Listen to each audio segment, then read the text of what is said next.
السلام عليكم ورحمة الله وبركاته. النهاردة هنتكلم عن مشكلة بتواجه العديد من الأطفال في المدارس بالذات، وهي التنمر. والتنمر في ديننا اللي هو اسمه السخرية، ولكن هنتكلم باسم التنمر لأن هو دلوقتي المصطلح السائد عندنا في الوضع دلوقتي، وكتير من الأهل بيحسوا بقلق عشان يعلموا أولادهم إزاي يقدروا يتعاملوا معاه.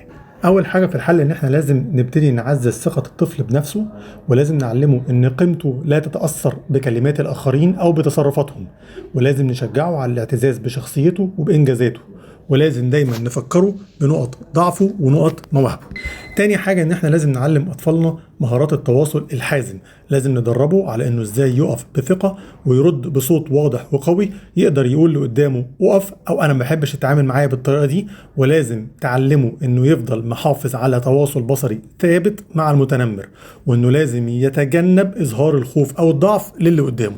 لازم برضو تشجع طفلك انه يبني صداقات قوية، لان الاصدقاء اصحابه المخلصين دايما بيعملوا زي شبكة دعم مهمة، وبيقللوا من فرص التعرض للتنمر لكل واحد فيهم.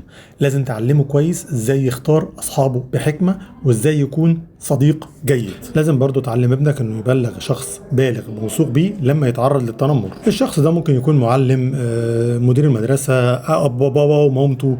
لازم برضو تعلمه انه يفضل في الاماكن الزحمة واللي متشافة من المدرسين، ويتجنب الاماكن المعزولة. ولازم انت تبدأ تتواصل مع إدارة المدرسة وتعمل معاهم فريق لحل المشكلة، وإنك تحمي طفلك.